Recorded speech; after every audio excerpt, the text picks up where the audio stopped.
hazvina kumira mushe mhuri yezimbabwe toti mutambo watsvuka ropa iko zvinezvi nyaya yatiri kutambira haina kumira zvakanaka. Zinasu members and other students will gather at Masvingo High Court from 10 a.m. in solidarity with Darlington Matola, who was suspended by JZU administration for demanding accountability, transparency and responsibility. Darlington will be fighting to have his suspension lifted so he can continue pursuing his dreams of transforming his life and that of his parents, which are now on hold. Zvinhu zviri kuitika muZimbabwe zvese izvi zvatiri kutaura nezvazvo hasi mafilm. I know a lot of guys vanogara vachindibvunza and I have different friends vamwe vatori kuZimbabwe kwachekoko vazhinji vacho vari mudiaspora vanogara vachindibvunza iwe shamwari zvinenge zvichinyatsoitika here izvi, especially kune vamwe vanhu vanotondibvunza kuti iwe tinozoshona isusu but zvinhu zvese zvaunotaura izvi is it real zviri kutoitika muri yeZimbabwe hasi mafilm hatitaure zvinhu kana kuti totaura kwatisina kuswera. And ipapo tiri kuona nyaya imwe iri kuitika iri kupisa yaita kuti ndinyatsouya panapa ndichimhanya, but before I do that ndoda nyatsofamba nemimbijana ndichikuratidzai. Make sure hamuna kukanganwa kulika this video kuitira kuti tinyatsokwanisa kuenderera kumberi, and ndoda kuti mumboona zviri kutaurwa nethis guy uyo ari kutaura ari panapa uyu, so that imimi munozokwanisa kundudzawo zvaari kutaura kuti muri kuzvionawo sei izvi. Nyatsopedzeredza zvavaroda kuti vaite tinenge tisati tagadzirisa zvinhu. Baba ngavaende kunosvika 2030 kana kunosvika 2030 chakadaro 35 vachingotonga baba munangako tiri kuno. The funny thing ndeyekuti vanhu vakutaura this kind of rubbish garbage nonsense ka Honai kana chidepartment chacho chiorganization chacho tingati chiaffiliates kwaari kubva kuside kwaari kubva nako hanzi cross borders for ED. Imagine kuti tani vanhu vari kuita zvinhu cross borders.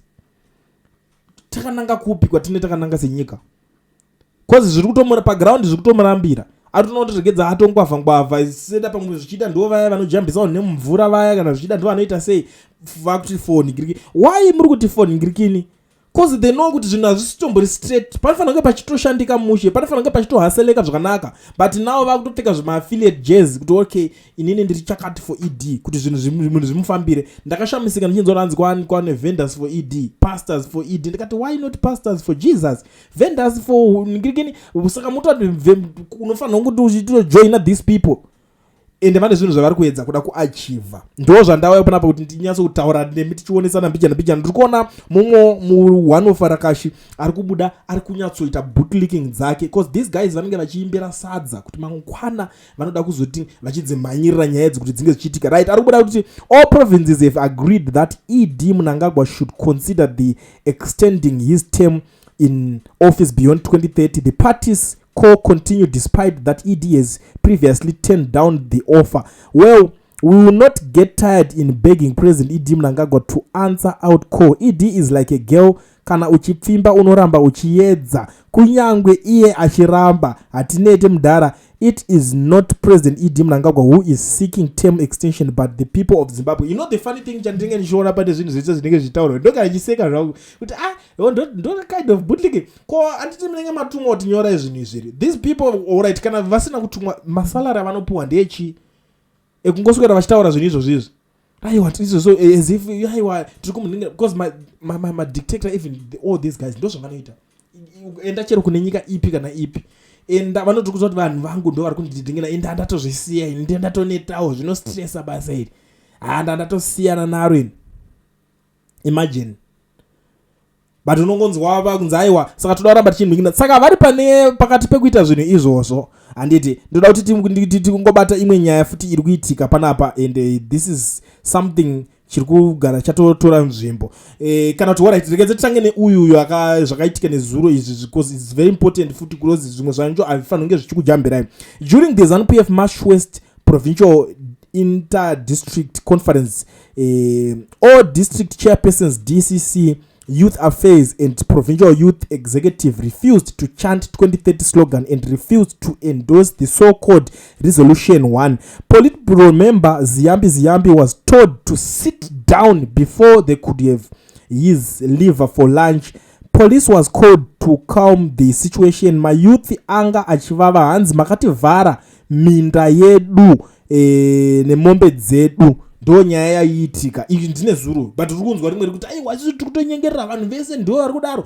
Zvinondigara zvichindinetsa kuti vanhu vapi vanenge vachinzi vanhu vari kutaura kuti munhu ngaasvike kwese ikoko, cause iwo munhu kana uri munhu chache anyatsori serious nelife, I don't think kuti unosvika pachikamu chekunzi kuda kutaura zvinhu zvakadaro. But tiri tori ipapo pane imwe shoko yandatonzwa right munhu mutapa birthday celebrations yori kuitika. So I think this is very important for you guys to know kuti zviri kunyazofamba sei. Pakunzi Zanupf ordered 70,000 boxes of chicken slice for tomorrow gathering to take place in Zvishavane Midlands province valued at $280,000 US, 70,000 drinks, 70,000 bottled water among others.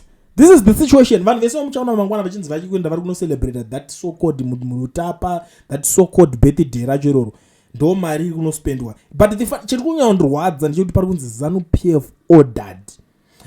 I don't know, cause kana zviri nyaya dzekuti ndigirikini zvinofanira kunge zvaordwawo kana na individual angobudiswa mari emahomwe make chivai ordered kana kuti tagwire ordered ningini ordered, not that kunzi Zanupf ordered. Ine company ipi kwa Zanupf inorana inowapa mari, toda kuiziva kuti inowanika kupi company iyoyo, ivo is Zanupf vanhu vari kusamariyo what for? Inorana company inonzi chi, and company yacho inowanika papi, inoemploya kana iriko company yacho inopinza income yemari, ine ma-employees mangani, inoranwa nani, CEO wayo anenge achinzani. But imari dzimwe dziri kutotswanywa dzatiri kutoona kuti ndedzenyika takatotarisa so inonzi Zanupf ordered. Yaiwana kupi mari yacho?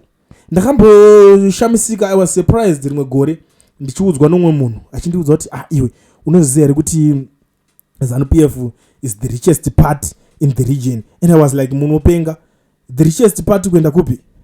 Richest part kuenda kunani? Richest part kupi? Yakaita richest kuwanzi in Africa, yakaita richest kuzotanga rini? Inonzi ma political part anoretwa kunzi ya rich, ichiita rich ichiitiswa rich nani? Imari dzenyika dzinenge chiningina, but vanotoona kuti vane greed, all they want to build is their political party. They don't care about building the country, building the nation. Even kana ukatotarisa even ma-presidents avo, all they care or all they want is to run a country nevanhu vavo.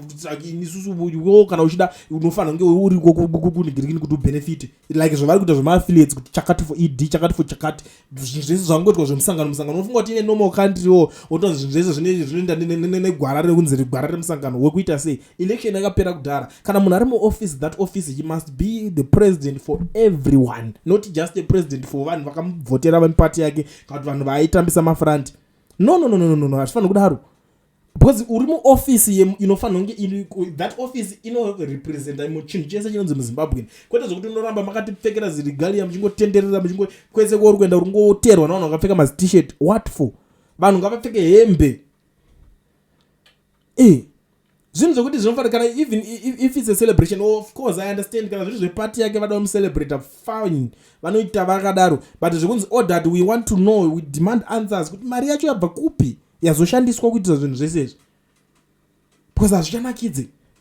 No, never ever. Hazviiti, hatitosekerere zvinhu zvakadaro. So ndo nyaya iripo, ndo nyaya dziripo, ndo zvinhu zviri kuitika. It is like unotozvika pakudikitira uchingotaura nezvazvo zvinyaya idzodzi ndimabudi kunzwawo futi, but it's up to you. But without wasting much of your time muri Zimbabwe, ndoda kungozivisa vanhu kuti kana uchinge muSouth Africa iyo uda kuregisterwa company, wobvavhurwa FNB business account, usina work permit kana start permit, zviri easy. Bata ONO education research akuitirei, ndo vanhu vanoregister makambani ava. Musazoti ndikutipirei madhiri kuswera uchivhairwa nemunhu undaona bank account ione passport idrama. Passport yako inoshanda kuvhura zvinhu zvese. FNB business account woregisterwa in company registration, zvinoya zviri package yakunozondibvunza zvinofambiswa sei, indato explainer kudhara. So contact Owen on the numbers that are showing on the screen.